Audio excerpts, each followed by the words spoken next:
Hi, my name is Josh Malone.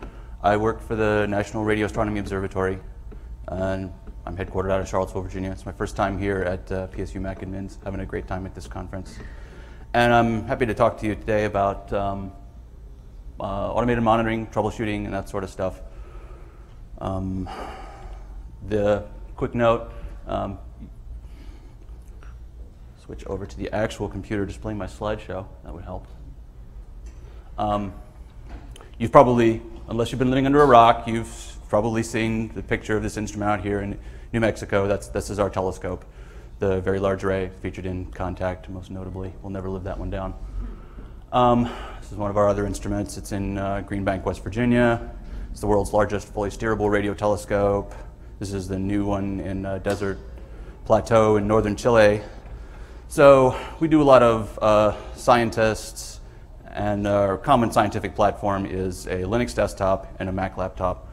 So I've recently, in the last couple of years, taken over as the lead Macadmin. Well, started administering Macs for the first time. So it's really cool to be here at this conference with you guys. The agenda, we're mostly going to be, I'm going to spend the most of this talk talking about automated system monitoring, particularly with a software package called Nagios. Does anyone here use it? Okay.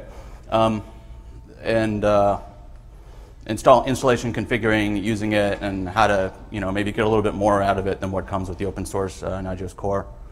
After that, we'll move into just sort of some general troubleshooting techniques. This is where things drop down to being a fair amount more basic stuff. We're going to cover real simple troubleshooting, almost like intro command line sort of things. How many people are really familiar with grep? How many people are kind of familiar with grep but would like to learn? Yeah, okay. I'll do my best. We'll cover some of the basics of internet protocols. One of my common troubleshooting techniques is just to talk right to a service on a machine with either telnet or openssl and just speak to it, and I can watch. You don't have to sniff the wire. You can just pretend to be a client yourself and see what's going on the machine. And then, unfortunately, I'm just not going to have time to cover the bit about packet sniffing, but that's okay. Johan Gini gave a great talk Wednesday morning about packet sniffing for admins. Go see his video. It's way better than mine would have been anyway.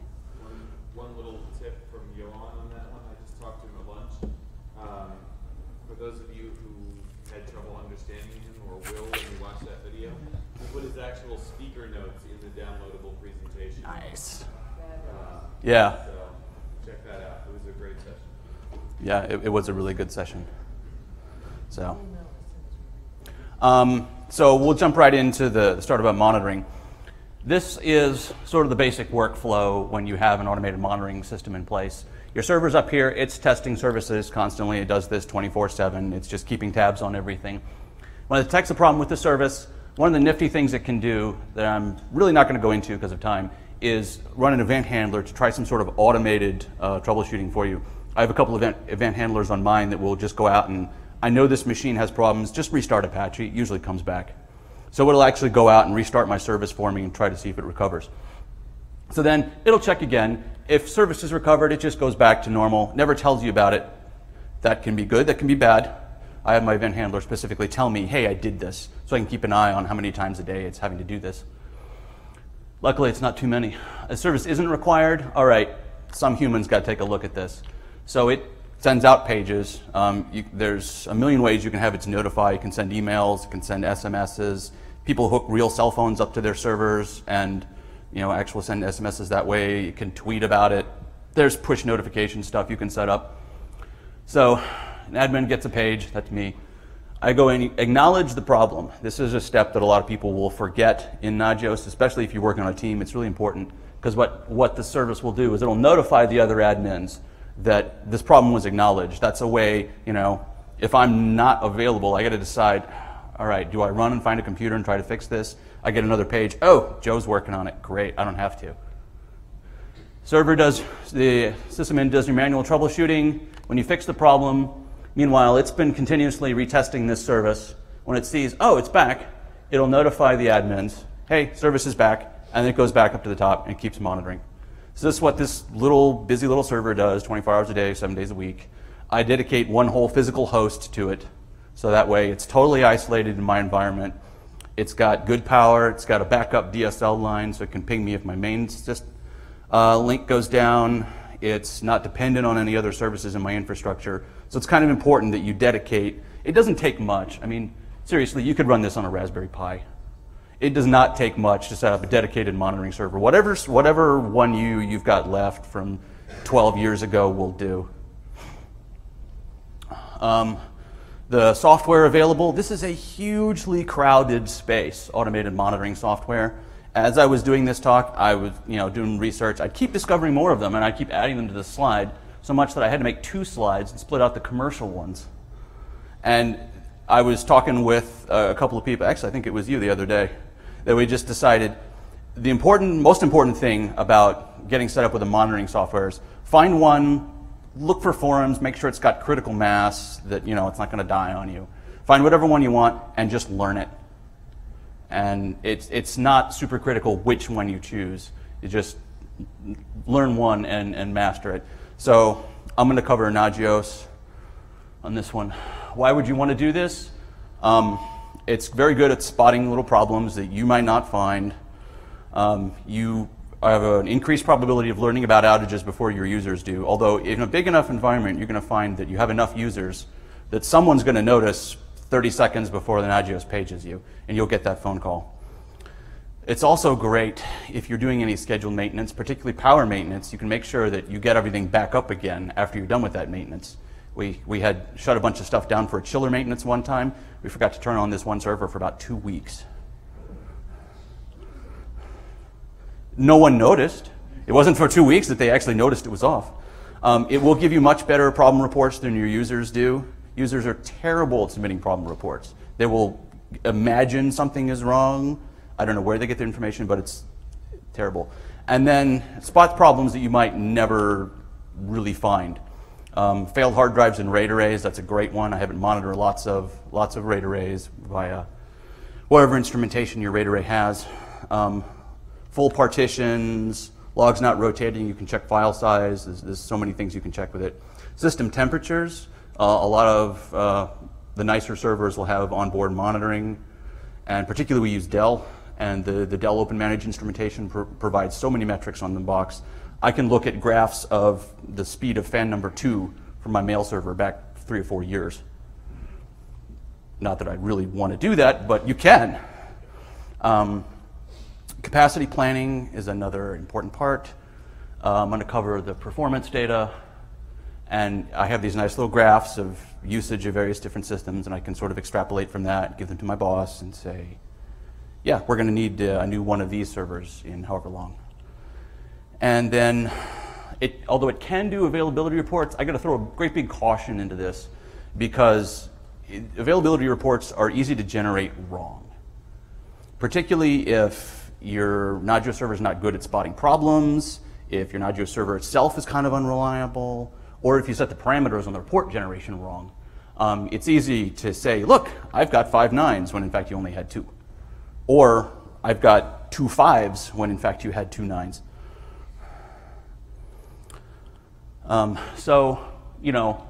Nagios is great for turning these wonderful problem reports.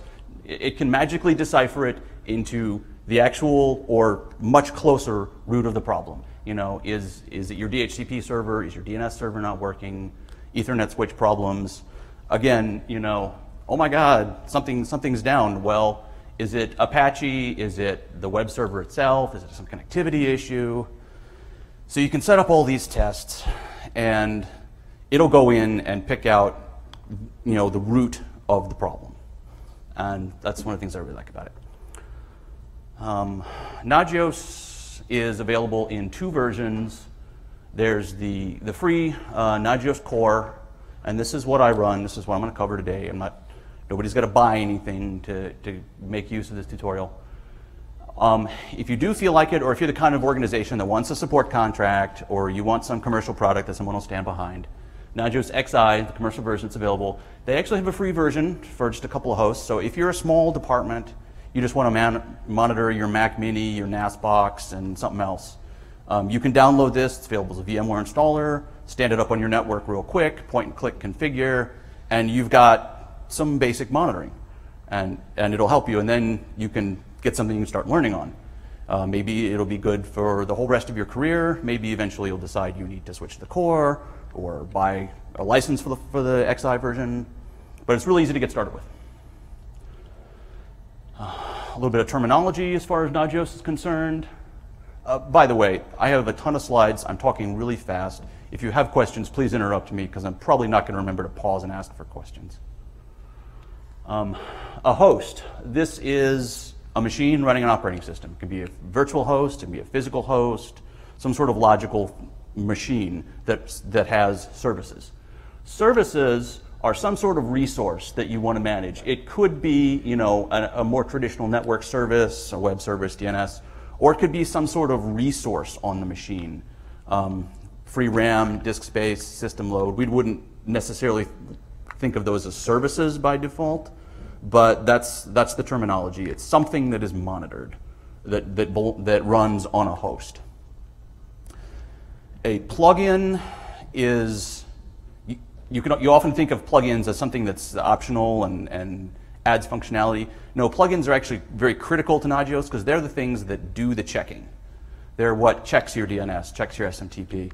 So you're going to want to install the plugins package and install as many plugins as you can find to monitor all the different things that you want to monitor on your network. Add-ons, on the other hand, are optional, and they add additional functionality to Nagios itself.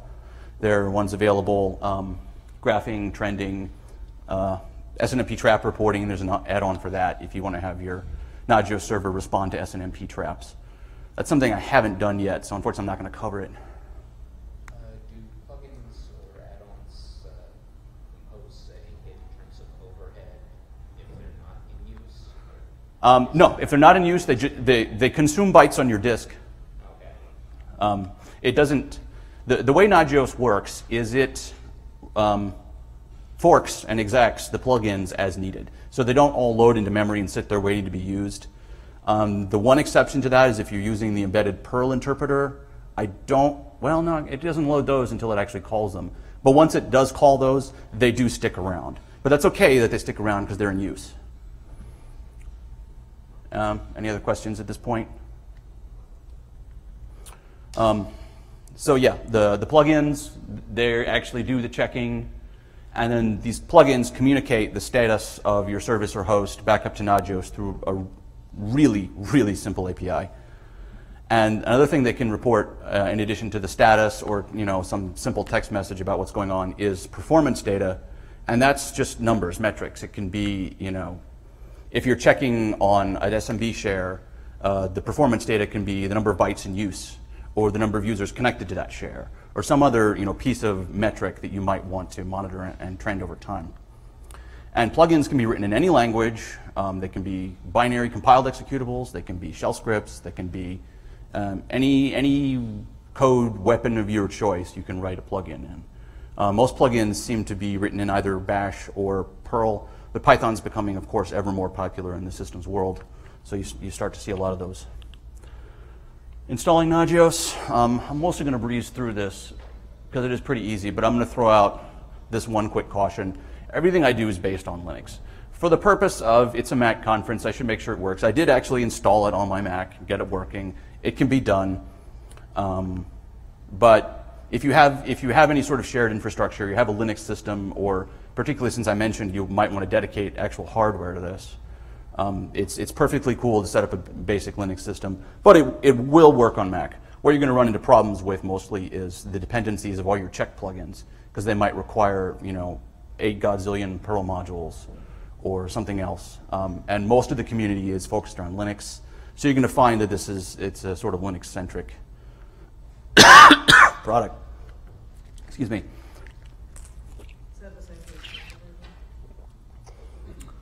The commercial version, I think, only installs on Linux.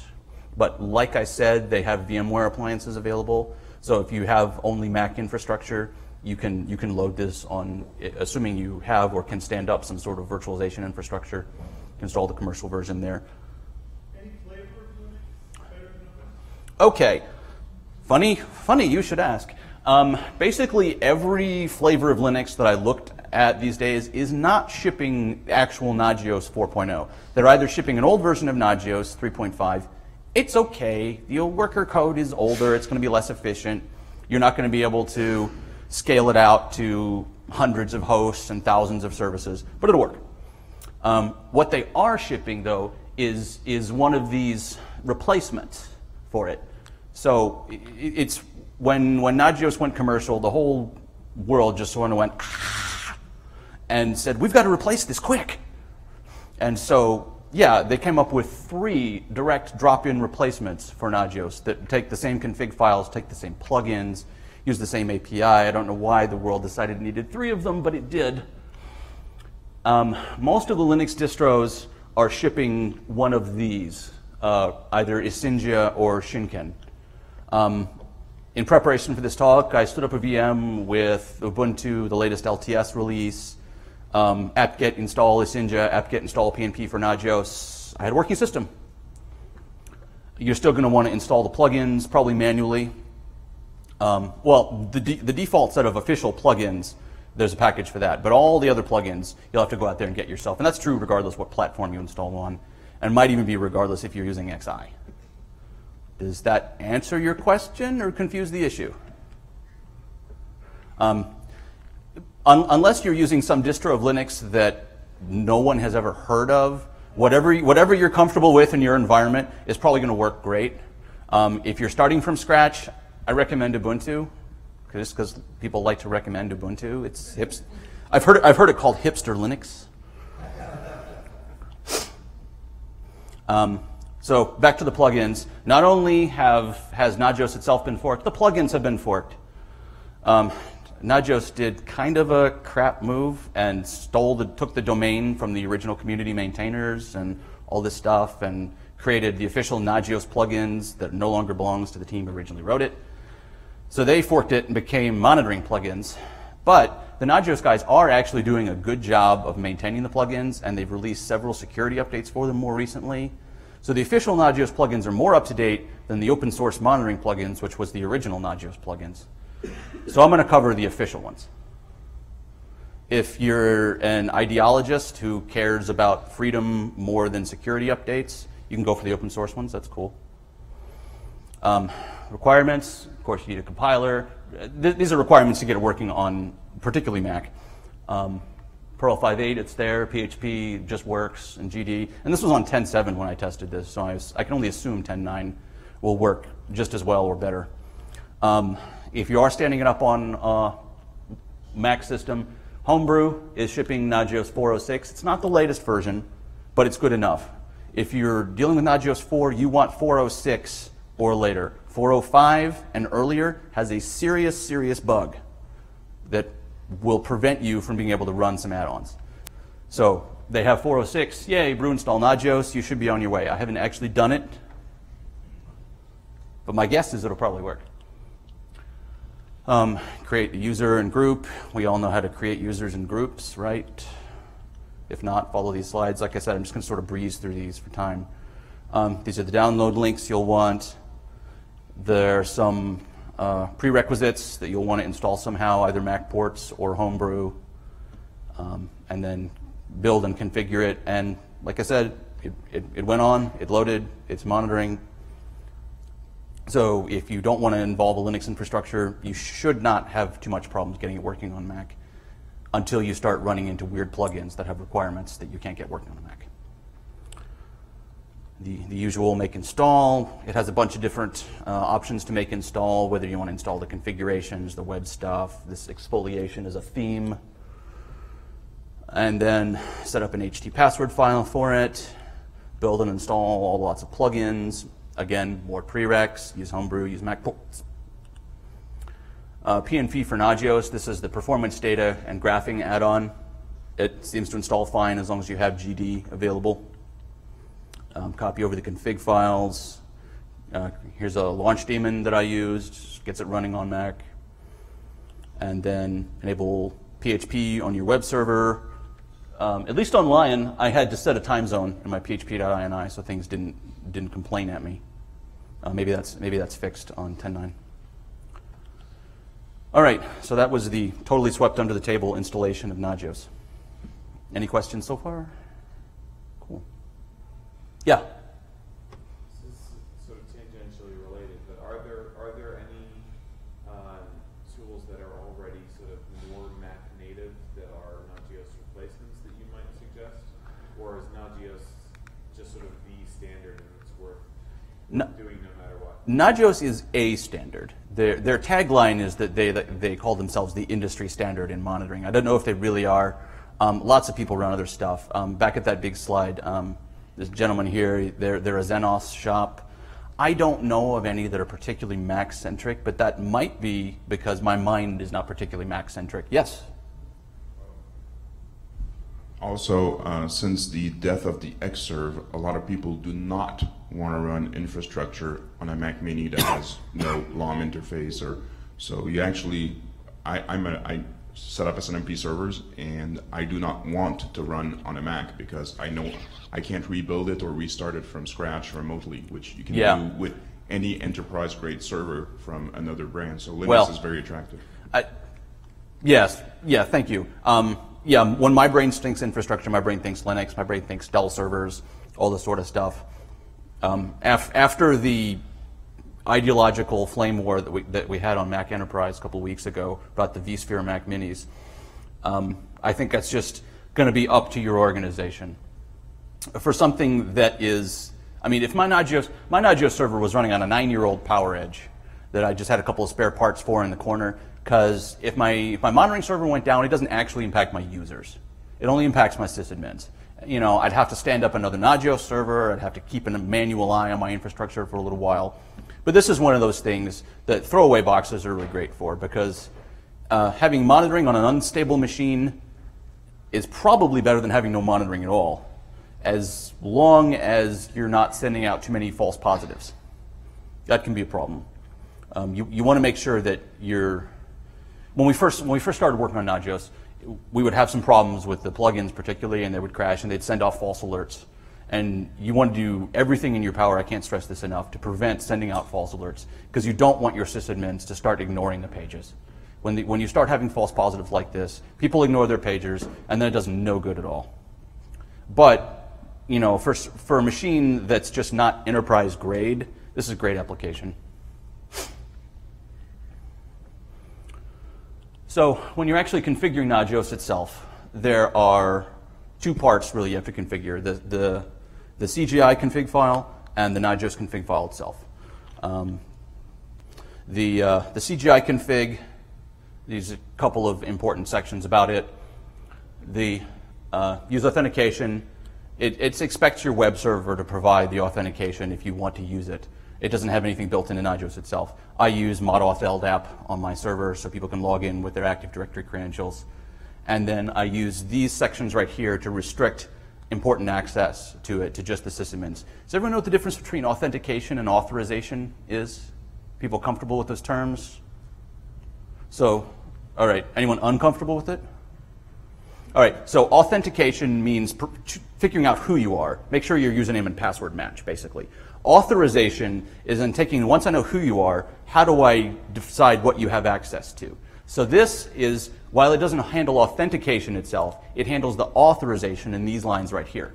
So these are the important ones. These are the lines that will enable you to actually do things in Nagios, like disabling alerts, acknowledging alerts, restarting the server itself. So you want to restrict those to your sysadmins. These right here, this says who can view the information. In my infrastructure, in my organization, I don't care who logs into my Nagios and looks at the status of my network. That's fine. Anyone can do that. And particularly, this allows me to create custom host groups that I can send a link to someone over in some department. And it's like, here's a dashboard. Here, this will allow you to monitor just your stuff, the servers you care about, like your dev servers or your MIS cluster. I can send the MIS manager. I'm not going to give the MIS manager access to do things in Nagios, but I'll give him a little dashboard where he can monitor all his servers. It's a nice warm fuzzy. He loves it. And then, so after configuring the CGI, you need to configure the main daemon itself. There's a couple of things you want to configure in this file, but mostly what this file does is include other config files where you actually set up the services and hosts that you want to monitor. and the commands and policies that you use to monitor them. So I'll start off with the most important one, in my opinion, the interval length. This turns, when you configure monitoring policies, you do it in Nagios units of time. This turns those units of time into actual seconds. So by default, it's set to 60, meaning that 1 unit of time in Nagios is 1 minute. If for some reason you have services you need to monitor more than once a minute, maybe you're doing something wrong, but you can lower this number from 60. You can do it. So you can monitor a server every 10 seconds if you want. Watch out for the load on your Nagios server if you do that, because if it takes more than 10 seconds to monitor, to do the check, you'll stack up. Timeouts. These timeouts in this file are not in the default units of time. They're in actual seconds. And I mention them because if you have checks or event handlers or anything that take longer than these default periods to run, you'll need to raise these. Like if you have a database consistency check that takes 2 minutes to run, and this thing is set to have service check timeout 60, then your service check is going to time out waiting for your plugin to run. So you need to raise that to however long it takes your longest check plugin to run. Does that make sense? Confuse anybody? All right. So once you configure, the basic stuff of your daemon, you'll do this once when you set up your server, and you'll ignore it for the rest of the time because there's nothing else you need to change. These config files that define what I guess are best termed objects are the ones that you actually will insert and remove hosts and services as you change things in your network. Commands. This configures the check commands that you use to actually do your testing. The contacts, who your contacts, who to page, how to page them potentially. Some more defaults that it comes with. One for local hosts, it just has some sample services in them. Example of how to monitor a printer, example of how to monitor a switch. And then templates and time periods. Now, these are just the default files. You don't have to use any of them. You could use all of them. You probably won't. But they give you some examples of how to run things. Now, the templates in particular is nice because all the objects in Nagios support inheritance. What this means is that you can define a bunch of stuff as a template and put this register 0 keyword into it, meaning that this isn't a real thing I want you to pay attention to. It's just a template that I'm going to reference later. So when you're setting up all the million options you can have in a host or service check, you don't want to set them up in every single host and service check. You just want to set up, these are my defaults, and I'm going to reference them on all the rest of my checks. So I apologize for this really hairy graph, but this is the sort of relationship that you wind up with. All right, so your templates will configure these generic policies, and these things all have that register 0 keyword in them, and they just set up default stuff like, do I want to enable passive monitoring? Do I want to monitor 24/7 or just during the business day? Do I want to, all this sort of stuff. And then you'll set up some of these hosts. So here's 3 example hosts I have, and the dashed lines here are inheritance. So these 2 are going to refer to this Linux server. This Linux server, in turn, inherits from a generic host template. So maybe I have some host config parameters I want different for a Linux server versus a Windows server. You can configure everything but the 2 things you want to change in this generic host, and then you can override those other 2 in a Windows and Linux template. So templates can inherit from other templates is what I'm getting at. So each one of these guys gets inherited from the right template. This Windows server will inherit back up to this and maybe change one option locally. And that's the thing, is when you define the host itself, you can override anything that you set in your template. And then, so each one of these hosts will have a contact group configured to one of these contact groups that are defined in this file. And these contact groups group all my 4 admins, like, Carol, she's the Linux and Windows here. Dave just does Windows. Bob's just a web admin. And Alice just does Linux, for instance. So this allows you to create a contact group that routes to the right people automatically. And then you can use those contact groups when you define services or when you define hosts. In this case, only my hosts are referencing contact groups. And that's going to mean that all my services that are assigned to my hosts use the host's default contact groups. All right, so this is a really complex chart. Does anyone want to ask me any questions about it right now? Or is it can people understand what I'm getting at? Okay. And then each one of these services inherits from this generic template that sets a whole bunch of values, and then each one of these services is assigned to a host. So what this looks like in the file, all right, so I'm going to configure my generic service. I'm going to say normal check interval 5, retry check interval 1, max check attempts 3. What this does is these are units of time, so every 5 minutes it's going to check the service. If there's a problem, it's going to recheck after 1 minute, and after 3 failed checks, it's going to page me. So that's how I configure my monitoring and alerting policy in this file. Now when I define a service, I say use generic service. I give the service a host that it should check. I give it a name I want to call it, and I give it a command to use to do the check. And that's it. I'm not missing anything from there. This is the entire service definition. It's 4 lines long, because I defined everything that I actually care about up in the template.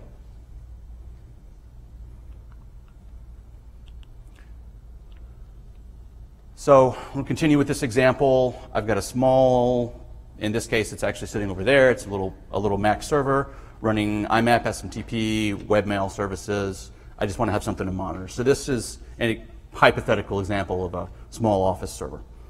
That site's IP address, services are running on standard ports, and for the purposes of this demo, I'm not going to mess with SSL, although if you did, you would want to define checks for both the SSL and non-SSL versions of your services. So I'll start off with my host template. Here are some of the important things I want to do. I want to enable notifications. I want to enable event handlers. I want to enable flap detection. I'll say flap detection.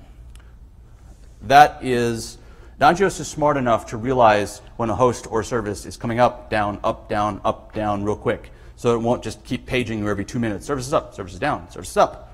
It'll let you know, hey, this service is flapping. And it's not going to continue monitoring it. Oh, it's continue monitoring, it just won't continue alerting you about it. You'll still need to go and figure out why it's flapping. Retain status information across reboots, a bunch of other stuff. Notification period. In this case, I want to be paged if anything goes wrong any time of day, and I want you to check it any time of day. If for some reason you only wanted to, if you're a 5x10 shop, you don't want to hear about the server outside normal hours, you can configure a time period for just normal hours. And if something crashes in the middle of the day, it won't page you till 8 a.m. the next morning. What would that value look like? This is actually referencing a template, which I haven't covered. I don't have a slide in here showing you how to configure a time period. This is one of the ones that's built in. But you configure a time period that says what days of the week, what hours on the various days. You'll have to read up on the man page for that. But you configure a time period and put that register 0 into it and then reference it here. Yes? Maybe you're going to get to it, but does it have some linearity? So when one thing fails, the other thing fails, the other thing fails, the other thing, so it doesn't trigger all the way across? Yes. Those are known as dependencies, and it does handle dependencies. Again, I have to skip that in this particular talk, but it is possible. And you can actually even have hosts that depend on other hosts, and you can have services that depend on other hosts or other services. So if your MySQL server crashes, and your web server goes down because of that, it'll know. It does support that. And Nagios XI has a commercial add-on for business logic that allows you to do some really fine-grained control of how things work in your environment, so it can even easier get to the root cause of the problem. All right, so back to the host. I'm defining this template for generic host. And then I can actually, remember we had it was called Linux server in the last slide, but in this case it's just generic server. I'm going to set a few more things that I want to have different from my servers versus maybe my clients. The check command, the intervals, the notification options. This is down, up, and recovery. So I want to know when the host goes down, I want to know when the host goes up, and I want to know if it has recovered from being down. Notification interval 120. What this means is it'll page me every 2 hours as long as that service is down. And if you want that number higher, you can set it to every 10 minutes, customizable for your environment and your sysadmin policy. Who to contact? I'm going to have a group just called sysadmins. Let's say there's only 2 of us and we do everything. And then again, register 0 because it's a template. I'll configure some of my contacts. These are my 2 sysadmins. They work in the shop. That's their email address. That's what it would use to contact them. I can put pager addresses into this if I want, or other attributes that I use later in different contact mechanisms. Twitter feeds, I don't know. And then define a contact group that allows me to refer to both of them as sysadmins. So now I did all that work setting up my templates and contact groups. I defined my host. And again, this is the entire host declaration. It's 4 lines long. Here's the name. Here's its template it should inherit from. Here's the, I think this might actually be wrong. I think this should say host alias. If you wanted to have that different, like if you wanted to have a description of what the server did in place of its name that you refer to it in the Nagios config files, that's where you would do that in alias. I'll get that corrected and uploaded in my slides. I apologize. And then its IP address. So that's it. You've templated everything out. So when you define the host, it's just 4 lines. So the load of adding another host and service into Nagios is really small because of this templating system. Yeah? Can you use DNS there? All right, can you use DNS? Yes, you can. No, you shouldn't. The reason is you want Nagios to work even when your DNS server is crashed. Like I said, you want to make sure that this box has no dependencies on anything else in your network. So if you choose to use DNS in there, just be aware that your DNS server, when your DNS server goes down, Nagios is going to think everything in your network is down. And it's not going to be able to tell the difference between that and just your DNS server being down. Unless you tell that everything depends on your DNS server. I wouldn't want to do it that way. So the best practice is to use IP addresses. That said, there are a few places where I don't use the IP address in my network because I'm not responsible for that machine's IP address, for instance. That's another group could re-IP that machine at a different site that I'm not responsible for. So I use the name in this case. And those are a few exceptions, and I just sort of mentally know what they are and know that that could bite me one day.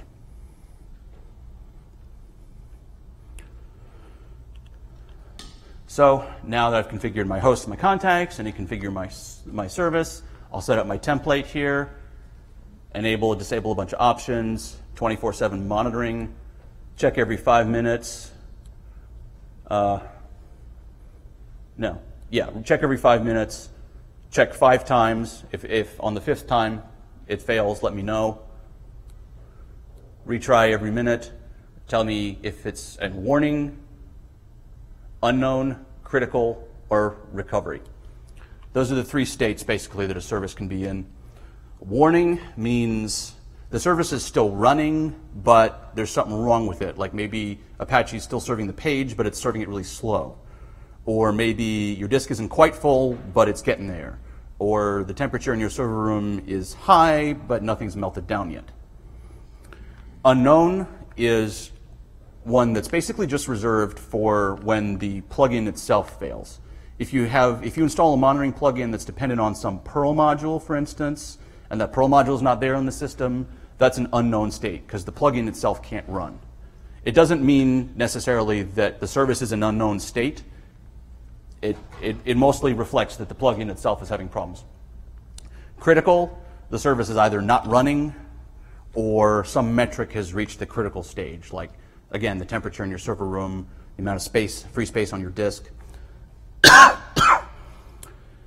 And find my notification period, register 0 again because it's a template, and there's my monitoring policy. So that defines all the settings that I want to take effect to all of my services. And so when I define a service, again, it's 4 lines long. Use generic service, assign it to the machine Hornet, call it HTTP, and use this command to check it.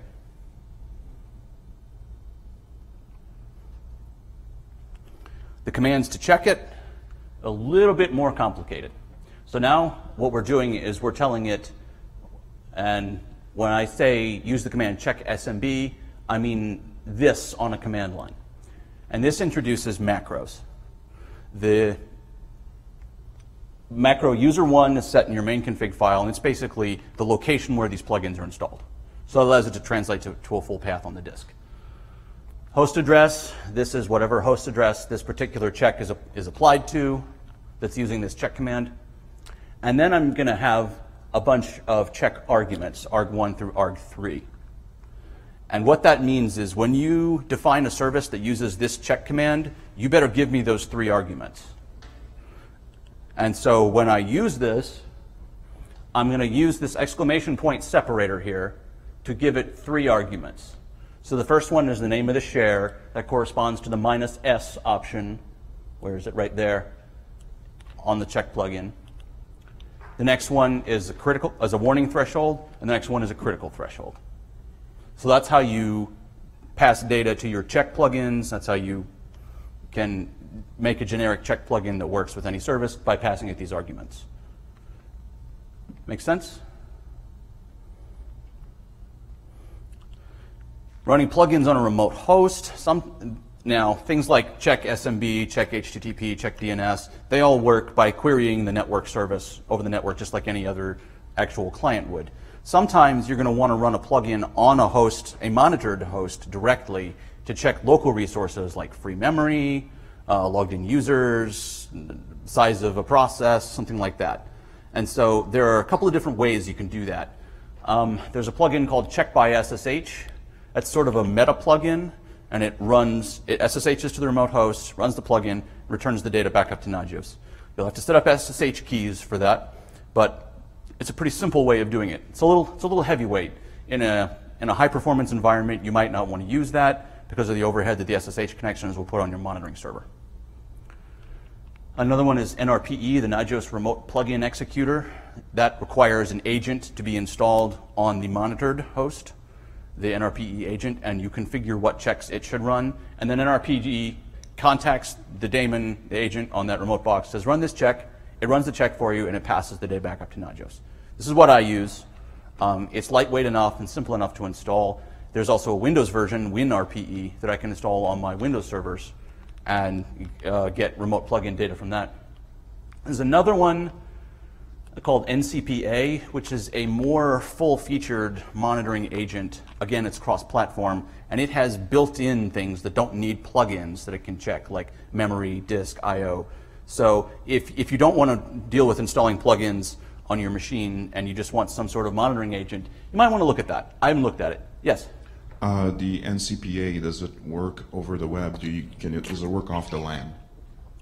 Well, yeah, I mean, it connects over any IP network to talk to it. Is that what you're asking? The problem is, I use Xenos extensively, and if a machine goes off the LAN, it no longer exists. It doesn't see it. So that's the advantage of the agent is, let's say you have a roaming laptops. Someone with a laptop that has the agent, if he goes home, will the agent be able from his home internet connection to contact your Nagios server and send perf data? Okay. Roaming hosts are something that are not handled well because the IP address is going to change. So active plugins you probably wouldn't want to work. What you would want to use most likely in that case is a passive check. What I've been covering here are all active checks. Nagios actively runs a binary and runs a check to make sure this is working. There's another method called passive checks, where Nagios just sits there and waits for the remote host to tell it, hey, I just crashed, or hey, my disk is getting full, something like that.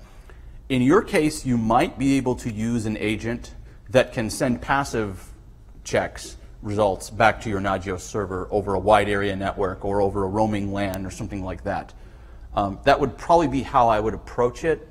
I don't do anything with that, so I don't have any evidence necessarily that it would work, but that's probably the only way I can imagine that it would to get it to work. Is that an answer or a non-answer? Well, yeah, I have a workaround for Xenos, but I'm looking at options that Xenos does not have any. So right now I get around it with some, scripting, but there's a better solution out there. Yeah, it's probably worth spending a couple hours looking at and figuring out if the passive checks could work for you. And then, of course, tell everyone on the mailing list whether or not it worked. All right, so once you've got Nagios installed and configured, let's go ahead and use it a little bit. So this is what it looks like. This is, when you connect to it, it's the screen you get. It's got two main portions to it, the nav bar and the main window.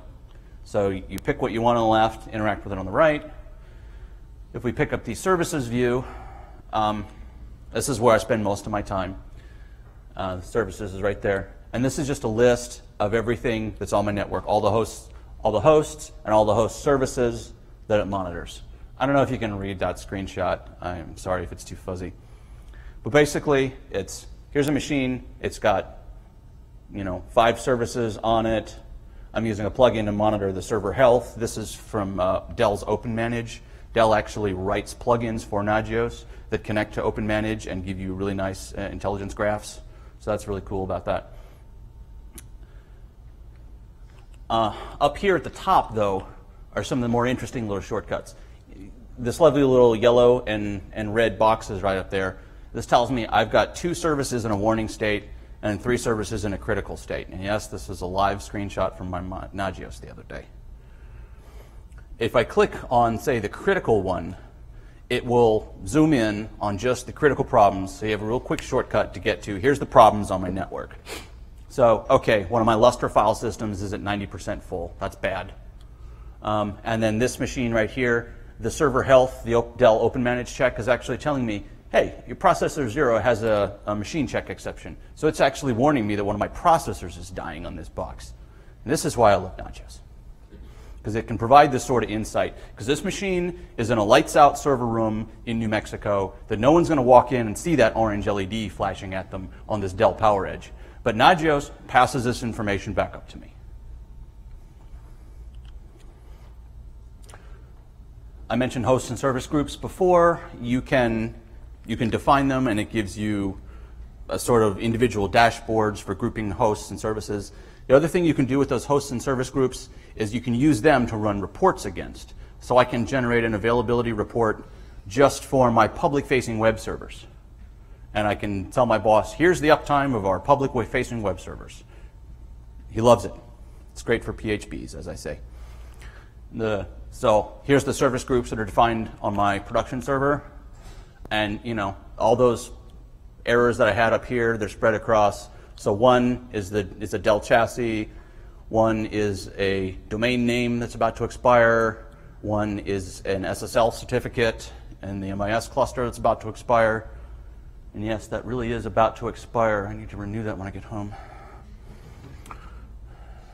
Yes? If I understood earlier, you mentioned running something akin to a skin for the Nagios interface. Yes. Is that with or without? I guess how close is this to a stock install? Okay, the question is about skins and how close is this to a stock install. This is exactly a stock install. I don't customize it at all. If you do the install exfoliation theme, this is what you get. And that's their recommended default theme that they create. It's called exfoliation. I don't know why. But this is totally stock. The only thing that's not stock about this is I've covered it with a white rectangle in my slide. There's another link to one of my other internal services that I added to my side nav bar so my other admins can get to it. But other than that, this is totally stock. The one thing that is not stock about it is, if I go back, these little icons here that look like graphs, if they weren't quite as fuzzy as they are, those are links off to the performance monitoring graphs. That's because I've installed the PNP for Nagios add-on. But I'll talk about that. All right, so something goes wrong. You need to acknowledge an outage. You log into the web interface, find the option that says acknowledge. So you click on the name of the service that has the problem. You get this option where you can interact with it. Right here, acknowledge the service or problem. I'm going to click on it. I'm going to say I'm escalating this to the MIS manager, waiting for him to give me an account code to renew the certificate on. I say commit, and I've acknowledged that outage. And it will send it out to all the other admins, letting them know, you don't need to worry about this because this problem's been acknowledged. And I think this is the last thing I want to cover in the interface, the tactical overview. It's this right here, up there at the top. It gives you a quick, 4 critical, 2 of them have been acknowledged, 2 warning, 2 of them have been acknowledged, 1 unknown situation that's been acknowledged. I don't even know what that is. I love that these are all live shots, almost live shots from my monitoring system, and I don't know what's wrong with them. And then, so these are things that can be enabled or disabled. So I can see that 4 services have their notifications disabled. That means I need to go find some sysadmin in my department and go, why did you disable notifications on this service instead of acknowledging the outage? Finally, silencing alerts. I'm going to cover this because at some point you'll probably actually want to do this, but don't do this. You will forget to turn the alerts back on, and then you have a useless monitoring server sitting over in your corner that could know about all the problems in your network, but it's not going to tell you. So on the bottom of the sidebar, right there, process info, you click that, disable notifications. This will disable notifications for the entire Nagios server. At some point, you're going to install something or run a yum update on the box. Some plugin's going to go crazy. It's going to start saying, everything's down. And this is how you shut it up. Yes? Is there a maintenance window that you can set so that if you have a machine that... Yes. What that is called scheduling downtime. And there's 2 ways to do it. You can have a fixed downtime window when you say start at this hour, end at this hour. Or you can have a flexible downtime where it means when you see the service go down, ignore it for the first X number of minutes or hours, because that's a flexible downtime window. So you can schedule, you can absolutely schedule maintenance windows. They call it scheduling downtime. All right, so plugins are all the fun with this. I'm really running short on time. So we're going to look at developing a custom plugins. I've developed some for our network, and this is absolutely the best part that I like about Nagios in particular, is how simple it is to write your own plugins. You can write them in any language you want, any scripting system, like I said. There's a huge collection of them available on both of these 2 URLs. Again, the official one that Nagios stole from the community, and the unofficial one that the community maintained in its absence. And I'll warn you about some of the community plugins. When you grab one of these things that looks, oh yeah, this monitors exactly what I want to do, they invariably make some assumption that doesn't work on your network. So test these before you put them into production.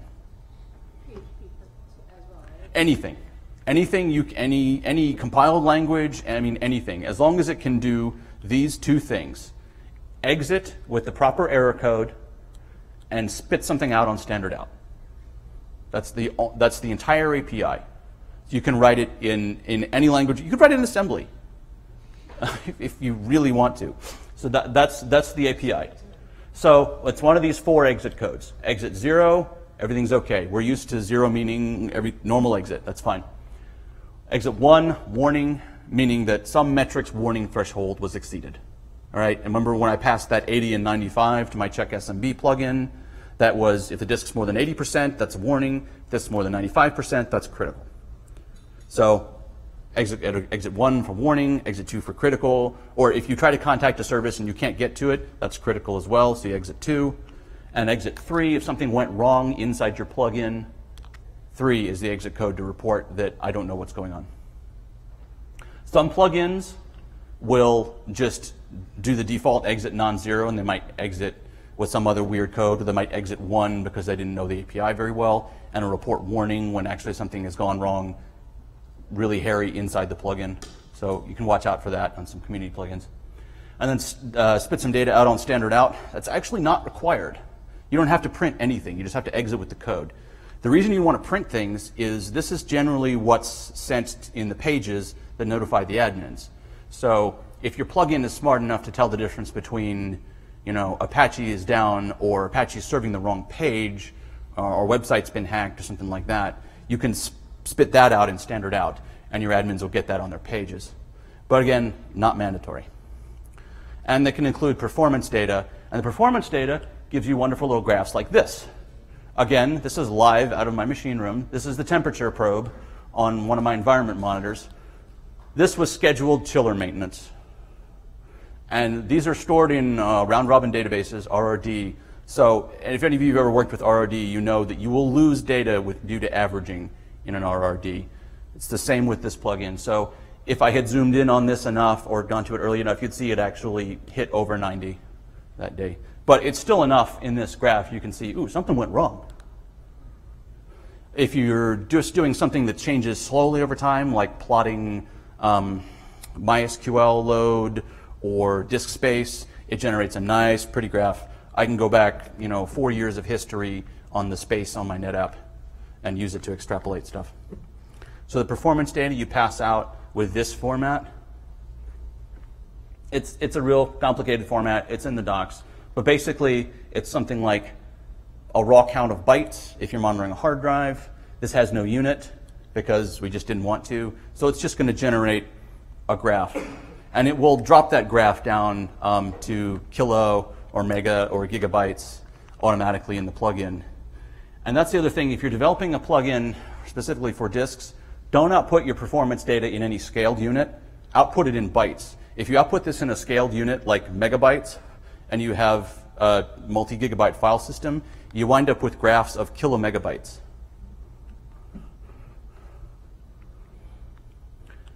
Temperature. So this one uses the full API. So it's saying 69.5 Fahrenheit, warning at 78, critical at 85, and scale the graph from 50 to 100.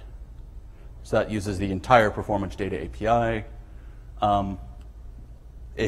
Special case is percentages. If you're just outputting some sort of percentage, it obviously knows to scale on a percentage grade. So that's a sort of a special case if your unit is percent. So let's look at a custom plugin. Let's say we want to monitor a machine that's backed up by Time Machine. We want to monitor how long ago it was last backed up. Well, first thing you need to do is figure out how to get that information at the command line. Well, tmutil latest backup, that command right there, will spit out a path that looks like this that ends in something that more or less is a timestamp. So I can use that to get the latest backup, and I can pipe it through this nasty date statement to turn it into a value of seconds since epoch. Right? So now I know how many seconds ago my last backup was. I can compare that to the current date, and then it's just simple subtraction to see how long ago my last backup was. Does that make sense what we're doing in here? You just find something you can monitor at the command line, some piece of information you can extract, and then extract it and turn it into a Nagios plugin. So all we have to do, now we really need to get some warning and critical thresholds set up here, so I'm just sort of skipping that. I could hard code them if I want, or I could add arguments so you could pass it in on the command line like we did with the arguments to the check SMB. Find the latest backup, turn it into a date, figure out how long ago it was after we figure out what time it is now. If the delay is greater than the critical threshold, set my state to 2. Else, if the delay is greater than my warning threshold, set the state to 1. Else, set the state to 0, everything's okay. Exit state. That's the entire plugin. If I'd hard-coded those warning and critical values, that would be the entire plugin. Now I'm doing 0 error checking. I'm not parsing the output of, let's say, Time Machine didn't have its backup disconnected. So there's a lot more stuff I need to do to this to make it more robust. But at its core, this is all you really need to do. Now, I'm going to make a note about the ordering in here.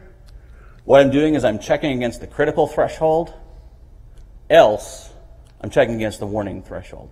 If I'd done this in the other order, then a critical would be greater than warning, and I would never check the critical because of the else. So you have to pay a little bit of attention to your logic when you're just trying to decide if something is critical or warning. It could be that you don't care about warning states, and then it can make your plugin development simpler. It's up to you. Any questions about the Nagios or the plugins before I move into the more general troubleshooting in the 16-minute race I have to get through my last 20 slides? Okay. So once Nagios has gone and told you something is wrong, now you have to fix it. The basic troubleshooting resources that you want to start with, I'm going to put this up at the top, logs. Check your logs. Know where your logs are, know how to read them. When you're setting something up, make sure you turn on logging, make sure you turn on logging at the right level, make sure you're logging in error mode and not debug or verbose mode on a production service, and suddenly you go to try and troubleshoot it and your log is 30 gigs because it's been outputting debug logs for its entire production life. That actually has happened. You might need to run some programs. These are some of the common ways to make a program output more data than it usually does. This one, if you're on the Monkey dev list, you see this one a lot. Greg's like, have you looked at the output of managed software update minus VVVV? Another good one, running services in the foreground. This is particularly good if you're trying to debug some problems connecting with SSH. I use this one a lot. You can actually stop the SSH daemon on a box and run it in the foreground in debug mode with -D. Tell the person, yeah, log in again, let me try and see that. And it'll actually tell you everything that it's doing to figure out, I'm checking against this host key, I'm checking against this file. So there are often ways to get more information out of your services and servers than you can get just from the logs or just from them running in normal daemon mode. Watching traffic. As Johan said on Wednesday, this is kind of a last-ditch resort in debugging.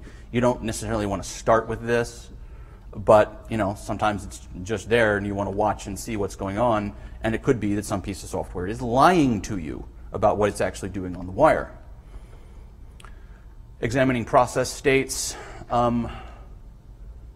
People familiar with some of these commands who here use PS? You know what PS does? Know what LSOF does? Okay. PS is for looking at processes. LSOF is list open files. Netstat will show you the current state of all your network sockets on your machine, or it can also print information like routing tables, stuff. I think I have a slide that covers that a little more in depth. And then some of the network tests. So looking at logs, I think we all know a lot of them are stored in var log, particularly on Linux. Although not necessarily. Sometimes you have a machine, you don't know what it's using to log to. And that's when strace can come in handy, particularly on Linux, because I don't think it exists on Mac. On Mac it's a wrapper around dtrace. But what strace will do is you can start up a program with strace, and it will give you a list of all the files that it has opened. And that can allow you to spot, hey, this particular program is logging to a file over there that you didn't know about. So some of the more common log tools, grep, tailhead, less. I'll go into a little bit of grep in a minute. ls-lt, this is a favorite of mine. If you're in a log directory, you don't know what it's logging to. If you put the -t option on ls, it will sort by timestamp. So you can go into var log and ls-lt, and it will show you your most recently modified log files. And so that's a good place to start to see if this program is logging to that. You just ran some test. You can figure out what it's logging to by looking at the modification timestamp of your logs.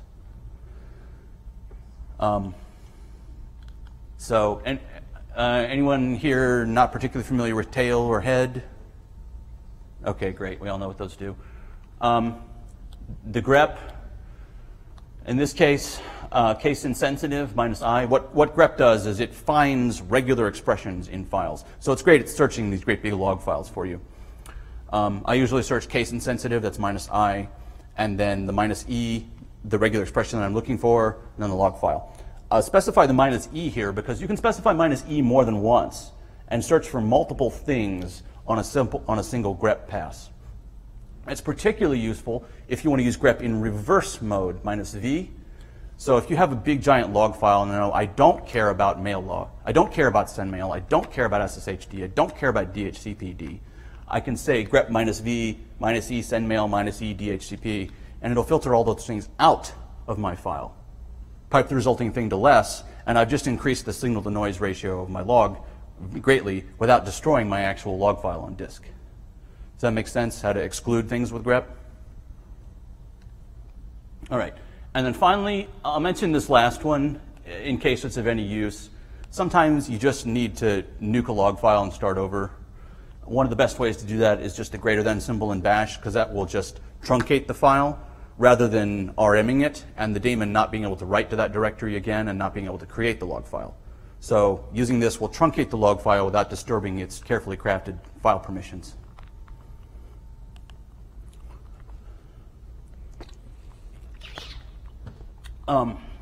All right, so regular expressions. Regular expressions are what you use in grep.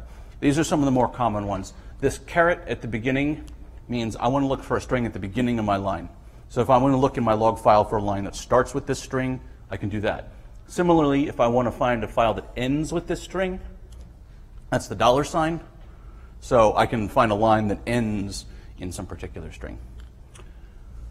If I know that the format of my log file is some daemon name colon some error message, you can actually put the colon in there, and that will limit what grep can find to patterns that have some string program name colon.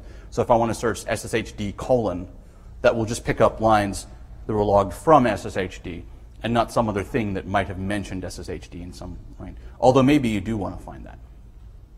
If you're looking for an IP address, the dot in a regular expression is a stand-in for any character. So if you literally want to find a dot, you have to escape it.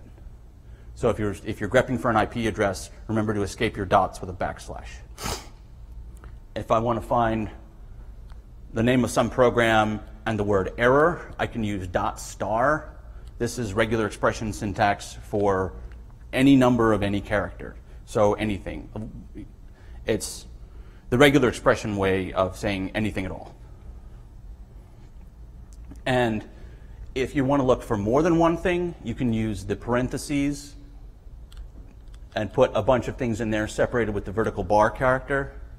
So if you want to look for this token that could be warn or error or any other thing that could be multiple different strings, you can set that up that way, and it'll look for either of those strings in that place, in that token.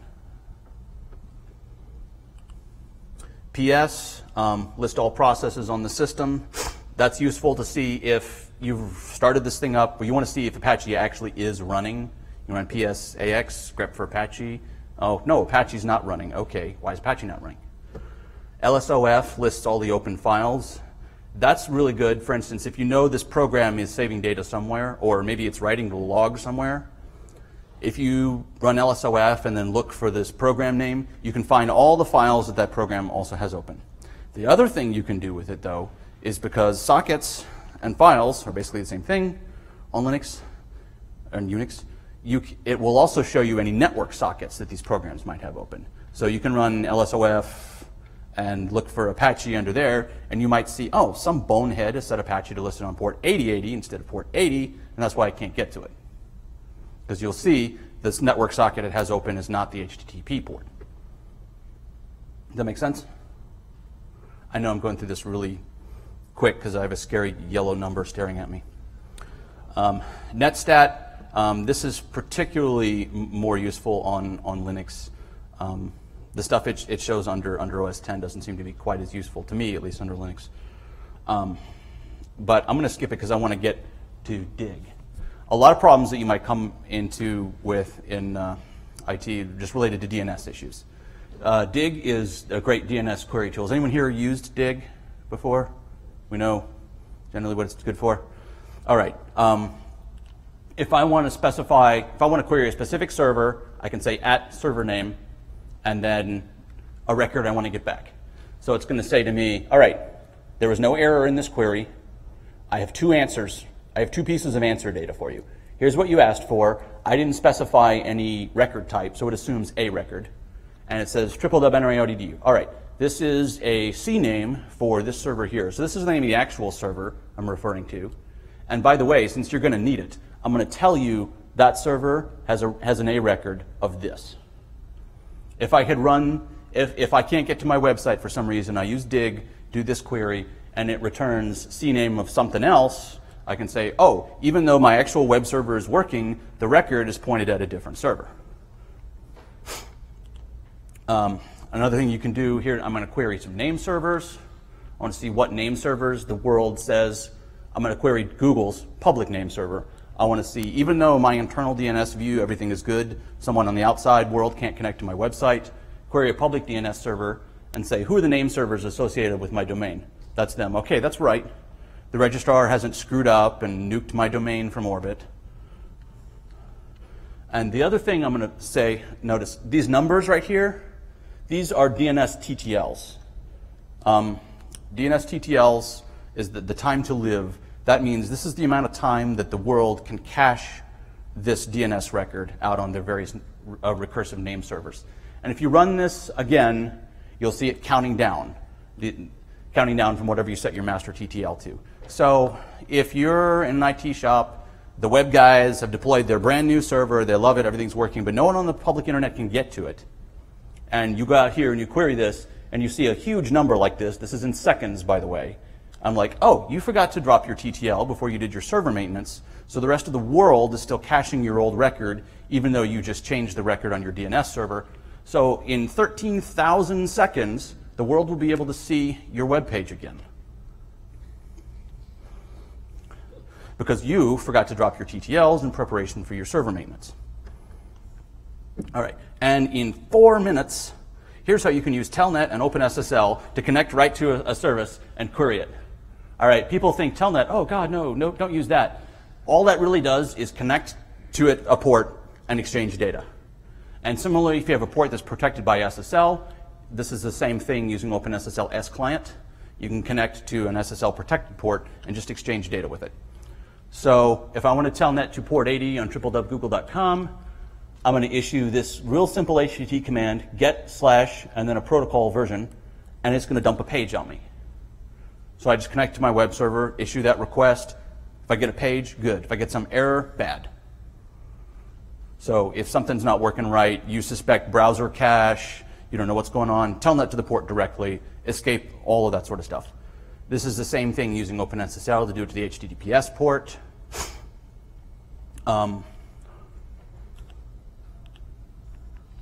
Do I have that? I don't. I've excluded those demo slides for some silly reason. When you're using openssl, it will actually spit out certificate information. So if I connect to the HTTPS port on my machine, I can, well, maybe I can do this real quick.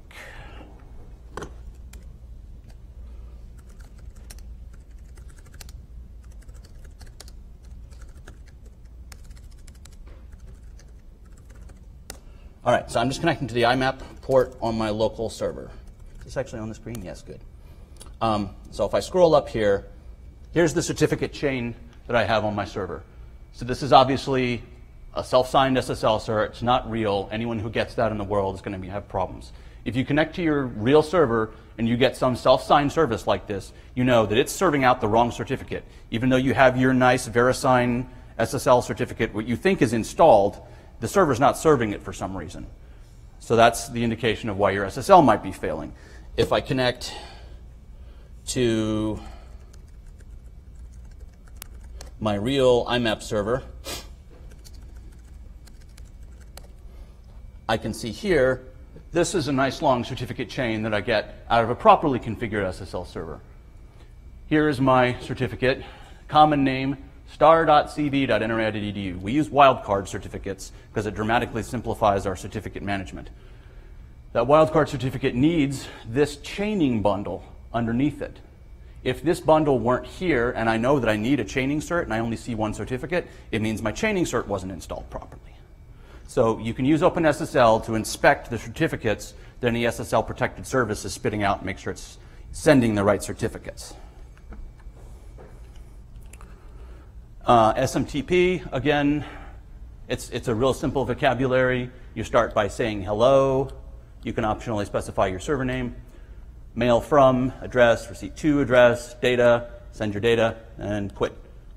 One thing I'll note, that we use the convention usually angle brackets to say you should replace this with something, but in SMTP, the angle brackets really are there. You really have to put angle brackets around it. So if I tell that to my SMTP, I say hello, my host name, mail from, user at whatever, receipt to, user, my email address in this case, data, it says enter the mail, end with a period, subject, test message, end with a period, message accepted for delivery. If this wasn't message accepted for delivery, it might tell me users over quota, or I'm not going to accept this message, or looks like spam, you know, something like that. So you can get the actual SMTP error message out of your daemon by connecting straight to the server, not allowing your mail client to get in the way. Similar with IMAP, telling bad authorization, not going to get to packet sniffing, check Yuan's talk, And thank you. And I'm only 20 seconds over.